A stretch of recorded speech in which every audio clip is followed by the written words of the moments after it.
Assalamualaikum warahmatullahi wabarakatuh. Selamat pagi Bu Elis. Waalaikumsalam. Selamat pagi Pak Denny. Selamat pagi Bu Ansil. Ya, pada sesi ini kita akan melakukan demonstrasi kontekstual. Ya, kita ini bertiga berperan saya sebagai observer, Bu Elis sebagai coach, dan Pak Denny sebagai coach. Ya. Sebelum melakukan coaching antara Bu Elis sama Pak Denny, di sini saya sebagai observer akan melakukan dulu yang namanya pra-supervisi ya Bu. Nah, di sini ada rubrik penilaian tentang sesi demonstrasi kontekstual.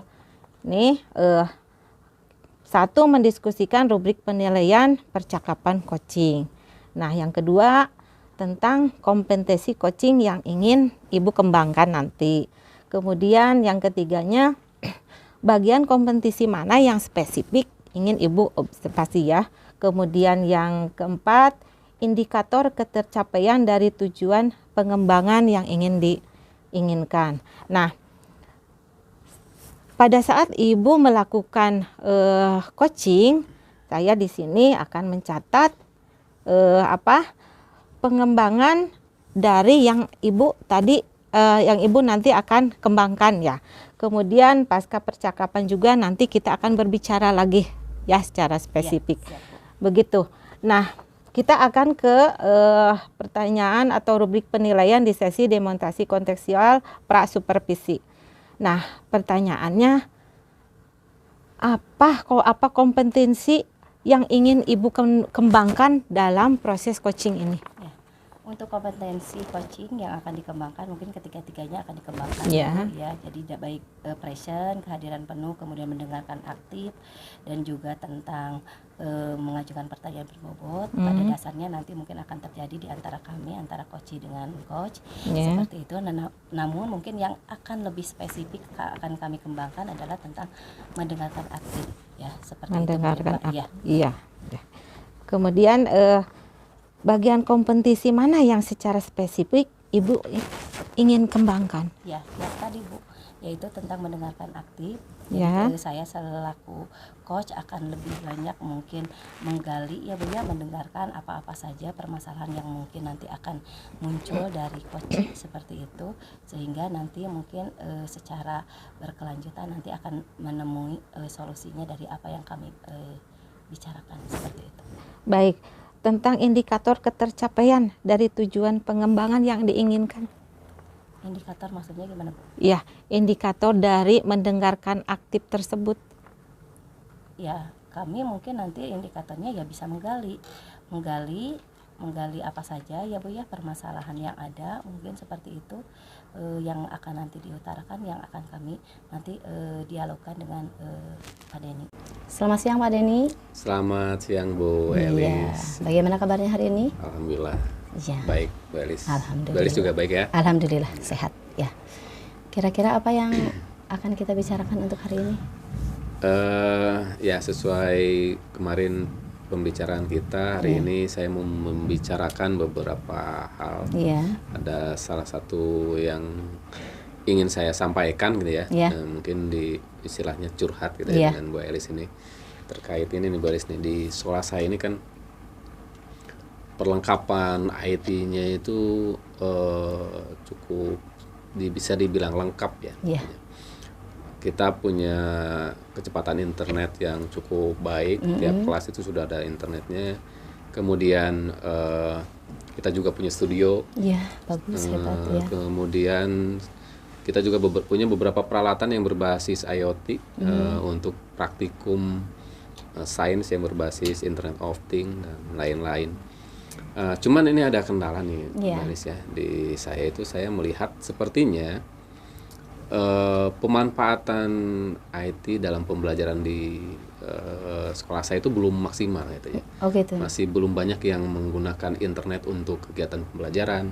Masih belum banyak menggunakan studio untuk membuat bahan ajar atau yang lainnya. Itu masih jadi kendala kita, jadi masih minim lah untuk pemanfaatan fasilitas yang sudah ada untuk kegiatan pembelajaran yang berbasis kepada siswa gitu. Ya.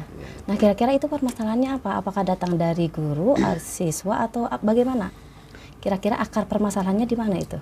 Kenapa tidak bisa dimanfaatkan? Kalau saya lihat mungkin ini ya, ada beberapa hal yang bisa saya identifikasi. Salah satunya adalah mungkin pengetahuan guru tentang bagaimana menggunakan internet, bagaimana menggunakan peralatan berbasis IT ini dalam pembelajaran. Mungkin kayaknya pengetahuan dari segi pengetahuan mereka yang mungkin belum banyak yang tahu juga gitu ya, walaupun sebenarnya sudah dimanfaatkan tapi bukan untuk pembelajaran, banyak kan untuk YouTube ya, TikTok dan sebagainya, tapi belum ke bagaimana si perlengkapan IT ini digunakan dalam kegiatan pembelajaran. Gitu. Nah, kira-kira sejauh mana peran sekolah dalam hal ini untuk agar sarana tadi yang sudah diungkapkan oleh Pak Denny ini bisa dimaksimalkan oleh guru? Apakah ada tidak peran sekolah dalam hal ini, misalnya saja lembaga, untuk bisa menggunakan fasilitas yang ada itu bisa lebih optimal, terutama untuk proses pembelajaran? Tiap tahun kita sering mengadakan in-house training, training, baik itu yang berbasis IT atau tidak. Yang berbasis IT sebenarnya udah sering kita kita sering mengadakan in-house training yang melatih guru-guru bagaimana menggunakan media gitu ya, media berbasis digital ini dalam kegiatan pembelajaran, tapi masih belum begitu berdampak gitu ya. Mungkin ada apa ya istilah, kalau saya sih ada ini yang lain gitu ya, ada istilahnya in-house training itu tidak berbentuk in-HT, mungkin bisa diberikan kursus kayak untuk guru-guru gitu ya, kursus bagaimana mereka menggunakan menggunakan perangkatan digital dalam kegiatan pembelajaran. Berarti itu dianggap lebih efektif ya Pak Denny? Akan lebih efektif atau bagaimana? Akan lebih efektif menurut saya dalam kursus. Kalau IHT itu kan hanya sehari 2 hari. Biasanya udah itu mereka lupa gitu ya. Nah, kalau bentuknya kursus kan itu bisa berjenjang sebulan, 2 bulan gitu ya, sampai mereka tuntas belajar gitu ya. Bisa berupa kursusnya yang mini short ya, atau yang kursus yang jangka panjang juga bisa. Dan sekarang kan banyak nih kursus-kursus yang di internet gitu ya, yang baik itu sifatnya gratis maupun yang berbayar. Nah, itu mungkin sekolah bisa mengagendakan atau menjadwalkan bagaimana guru-gurunya itu bisa mengikuti kursus-kursus itu. Nah, kira-kira kalau melihat kondisi seperti itu, baik dari Pak Denny sendiri atau dari guru-gurunya, kondisi ideal sendiri saat ini untuk Pak Denny, kondisinya kira-kira berada di level mana? Kalau yang sekarang itu kan kondisinya dari segi pemanfaatan IT ya, kalau saya lihat dari nilai skala 1 sampai 10 itu ya saya nilai masih dinilai 4 ya. Gitu? Ya, masih dinilai 4, masih banyak yang belum memanfaatkan ini semua, walaupun semuanya udah ada nih, tapi belum dimanfaatkan. Nah, itu. Nah, kira-kira langkah apa yang diambil, misalnya saja langkah apa yang dilakukan, yang akan ditempuh seperti itu, agar tadi ya, selain kata Pak Denny adanya kursus dan lain sebagainya, kira-kira apa yang harus dibenahi nih baik dari guru ataupun juga dari lembaga untuk bisa lebih memaksimalkan lagi? Ya, dari lembaga kan tadi udah disampaikan ya, kita buat program lah ya. Mungkin kalau menurut saya itu buat program yang mengarah pada pengembangan diri guru yang lebih berkelanjutan, tidak hanya insidental gitu. Kalau dari gurunya sendiri pribadinya sendiri mungkin terus ada ini ya, motivasi intrinsik bagaimana mau mengembangkan diri, sebab pelatihan-pelatihan itu kan di internet itu banyak sekali ya, yang gratis pun banyak. Mungkin ini dari segi kemauan dari gurunya mungkin perlu ditingkatkan juga. Ya, kalau dilihat dari ininya, dari tingkat usia mungkin lebih banyak yang senior kah atau bagaimana itu melihat kondisi seperti itu? Kalau saya melihat senior-junior tidak begitu berpengaruh ya. Justru di sini di sekolah saya justru banyak yang junior sekarang. Gitu? Dibanding yang justru senior. itu menjadi potensi mungkin itu ya. Tapi kalau saya lihat di lapangan itu belum belum seperti kondisi ideal yang diinginkan. Yang gitu, diinginkan, iya. Kemudian, nah tadi dari apa yang sudah diungkapkan oleh Pak Denny, kira-kira bagaimana merealisasikan. Jadi langkah nyatanya itu bagaimana kira-kira apa yang akan dilakukan agar kondisinya itu tidak ya seperti ini terus seperti itu ya. Jadi bisa minimal dari waktu ke waktu ya bisa meningkat lah seperti itu. Jadi tadi dari kondisi 4 mungkin bisa dari waktu ke waktu bisa naik levelnya lah seperti itu. Kira-kira apa yang akan direalisasikan langkahnya seperti apa?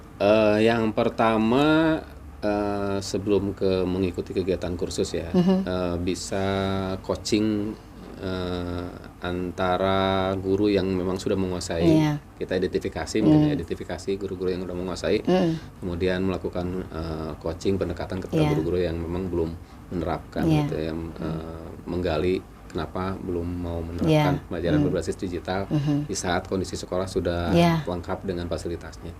Yang kedua mungkin nanti diharapkan guru-guru mengikuti kursus tertentu yang sudah disediakan, misalkan ada kursus Google Certified Educator level 1, level 2 sampai ke trainer, begitu bisa diikutkan sekolah memfasilitasi itu supaya guru juga bisa lebih berkembang dalam bagaimana mereka memanfaatkan perlengkapan digital itu.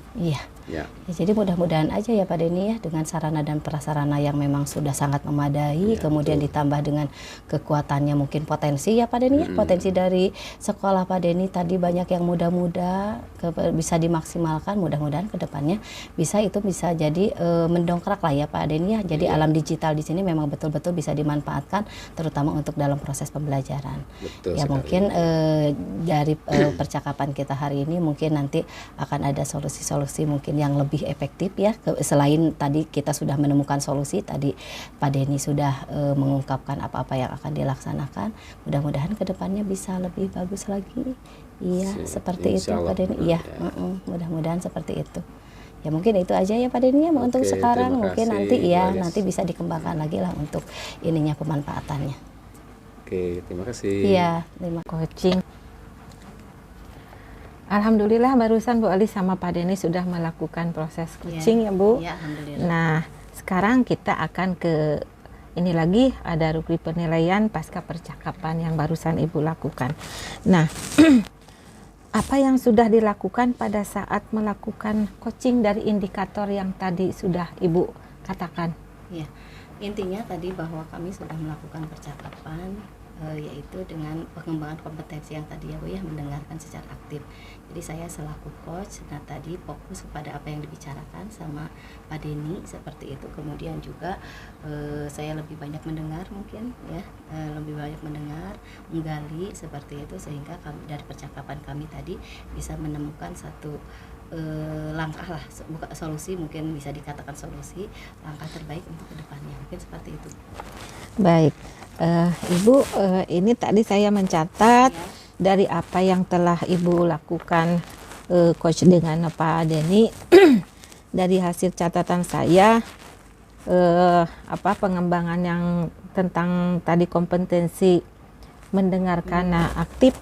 Tadi saya mencatat Ibu mengangguk, kemudian melihat kepada coach, kemudian juga mendengarkan, Ibu tidak menulis bahkan ya, kemudian gestur tubuh kepada coach juga itu ada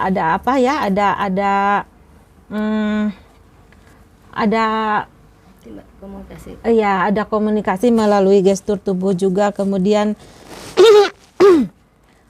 menyambung gitu. Ya. Jadi Ibu benar-benar atau betul-betul mendengarkan dengan aktif seperti yang tadi Ibu katakan kompetensinya. Nah, dari semua yang telah Ibu lakukan barusan, jadi kompetensi apa lagi yang ingin dikembangkan untuk coaching yang selanjutnya? Intinya Bu, untuk kompetensi kompetensi coaching yang ada. Mungkin intinya kami mengharapkan ketiga-tiganya hadir dalam diri kami ya Bu ya, baik untuk present seperti itu, kehadiran penuh, kemudian mendengarkan aktif, dan juga untuk mengajukan pertanyaan berbobot. Nah untuk kedepannya mungkin yang akan saya kembangkan adalah tentang mengembangkan pertanyaan berbobot, sehingga nanti akan lahir solusi-solusi terbaik dari apa yang kami bicarakan. Mungkin itu Bu ya, kedepannya yang akan kembangkan. Terima kasih banyak Bu Elis, sukses terus. Amin. Buat Bu Elis, Pak Denny, dan buat kita juga. Bu Anse, Bu Elis. Iya.